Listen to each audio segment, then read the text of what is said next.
Hi friends, ವನಿತಾಸ್ ಕಿಚನ್ಗೆ ಸ್ವಾಗತ. ಇವತ್ತು ನಾವು ಜೀರಿಗೆ ರಸಮ್ ಮಾಡೋಣ.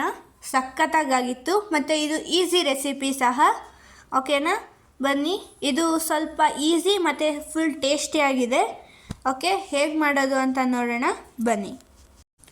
ಒಂದು ಬೌಲಲ್ಲಿ 2 ಸ್ಪೂನ್ ತೊಗರಿಬೇಳೆ ಹಾಕ್ಕೊಳ್ಳಿ. ಆಮೇಲೆ 2 ಸ್ಪೂನ್ ಜೀರಿಗೆ ಹಾಕ್ಕೊಳ್ಳಿ. ಇದನ್ನ ನೀವು ಸ್ವಲ್ಪ ಜಾಸ್ತಿ ಹಾಕ್ಕೊಳ್ಳಿ, ಯಾಕೆ ಅಂದರೆ ಇದು ಜೀರಿಗೆ ರಸಮ್ ಅಲ್ವಾ.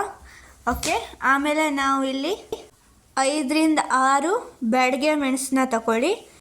ಇದನ್ನ ನೀವು ಕಟ್ ಮಾಡ್ಕೊಳ್ಳಿ ಈ ಥರ ನೋಡಿ. ಆಮೇಲೆ ಇದಕ್ಕೆ ನೀವು ಅದು ನೆನೆಯೋ ಅಷ್ಟು ನೀವು ನೀರು ಹಾಕ್ಕೊಳ್ಳಿ. ಇದನ್ನ ನೀವು 1 ಅವರ್ ನೆನೆಸಿಟ್ಕೊಳ್ಳಿ. ಓಕೆನಾ. ಆಮೇಲೆ ಇದನ್ನ ನೀವು ಒಂದು ಮಿಕ್ಸಿ ಜಾರಿಗೆ ಹಾಕ್ಬಿಟ್ಟು ಆಮೇಲೆ ಇದಕ್ಕೆ ಹುಣಸೆ ಹಣ್ಣು ಹಾಕಿ ಸ್ವಲ್ಪ, ಅಥವಾ ಹುಣಸೆ ಹಣ್ಣು ನೀರು ಹಾಕಿದ್ರೂ ಆಗುತ್ತೆ. ಅದನ್ನ ಬೀಸ್ಕೊಳ್ಳಿ. ಆಮೇಲೆ ಒಂದು ಪಾತ್ರೆಯಲ್ಲಿ ನೀವು ಆಯಿಲ್ ಹಾಕ್ಕೊಳ್ಳಿ. ಆಮೇಲೆ ಅದಕ್ಕೆ ಸಾಸಿವೆನ ಹಾಕ್ಕೊಳ್ಳಿ. ಆಮೇಲೆ ಅದಕ್ಕೆ ಕರಿಬೇವು ಸೊಪ್ಪು. ಓಕೆನಾ, ಇದು ಒಗ್ಗರಣೆ. ಆಮೇಲೆ ಇದಕ್ಕೆ ನಾವು ಒಂದು 4ರಿಂದ 6 ಬೆಳ್ಳುಳ್ಳಿನ ಹಾಕ್ಕೊಳ್ಳೋಣ. ಓಕೆನಾ. ಆಮೇಲೆ ಇದಕ್ಕೆ ನೀವು ಒಂದು ಸ್ವಲ್ಪ ಅರಿಶಿನ ಹಾಕ್ಕೊಳ್ಳೋಣ ನೋಡಿ ಈ ಥರ. ಆಮೇಲೆ ಇದನ್ನ ಮಿಕ್ಸ್ ಮಾಡ್ಕೊಳ್ಳೋಣ. ಸ್ವಲ್ಪ ಫ್ರೈ ಆದಮೇಲೆ ನಾವು ಇದಕ್ಕೆ ಟೊಮೆಟೊ ಹಾಕ್ಕೊಳ್ಳೋಣ. ನಾನಿಲ್ಲಿ 1 ಟೊಮೆಟೊನ ಹಾಕ್ಕೊಂಡಿದ್ದೀನಿ, ಕಟ್ ಮಾಡ್ಕೊಂಡಿರೋದು. ಓಕೆನಾ, ನೋಡಿ ಈ ಥರ ಮತ್ತೆ ಮಿಕ್ಸ್ ಮಾಡ್ಕೊಳ್ಳಿ ಚೆನ್ನಾಗಿ. ಆಮೇಲೆ ನೀವು ಇಲ್ಲಿ ಕಲ್ಲು ಉಪ್ಪನ್ನ ಹಾಕ್ಬಹುದು. ನಾನಿಲ್ಲಿ ಕಲ್ಲು ಉಪ್ಪನ್ನ ಹಾಕಿದ್ದೀನಿ 1 ಸ್ಪೂನ್. ಆಮೇಲೆ ಇದನ್ನ ಮತ್ತೊಂದು ಸತಿ ಮಿಕ್ಸ್ ಮಾಡ್ಕೊಳ್ಳೋಣ. ಆಮೇಲೆ ನಾನಿಲ್ಲಿ ಸ್ವಲ್ಪ ಬೆಲ್ಲ ಹಾಕಿದ್ದೀನಿ, ಟೇಸ್ಟ್ಗೋಸ್ಕರ, ಸ್ವೀಟ್ಗೋಸ್ಕರ. ಆಮೇಲೆ ನಾವು ಇಲ್ಲಿ ರುಬ್ಕೊಂಡಿದ್ವಲ್ಲ ಆ ಮಸಾಲೆನ ನಾವು ಇದಕ್ಕೆ ಹಾಕ್ಕೊಳ್ಳೋಣ. ಓಕೆನಾ, ನೋಡಿ ಈ ಥರ ಹಾಕ್ಕೊಳ್ಳಿ ನೋಡಿ. ಆಮೇಲೆ ಇದಕ್ಕೆ ಆ ಮಿಕ್ಸರಿಗೆ ನಾವು ಸ್ವಲ್ಪ ನೀರು ಹಾಕ್ಬಿಟ್ಟು ಹಾಕ್ಕೊಳ್ಳೋಣ. ಓಕೆನಾ.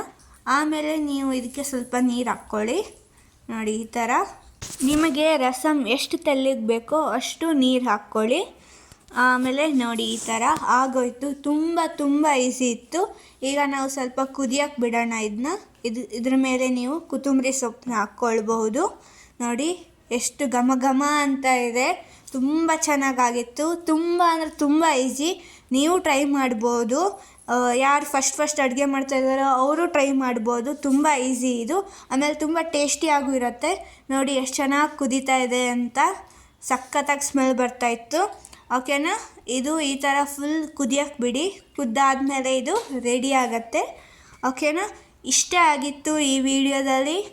ಆಮೇಲೆ ಈ ವಿಡಿಯೋನ ಲೈಕ್, ಶೇರ್, ಸಬ್ಸ್ಕ್ರೈಬ್ ಮಾಡೋದನ್ನು ಮರಿಬೇಡಿ. ಆಮೇಲೆ ಈ ರೆಸಿಪಿನ ಯಾರ್ಯಾರು ಟ್ರೈ ಮಾಡಿದ್ದೀರೋ ಅವರು ಕಾಮೆಂಟ್ ಸಹ ಮಾಡಿ. ಓಕೆನಾ. Thank you for watching.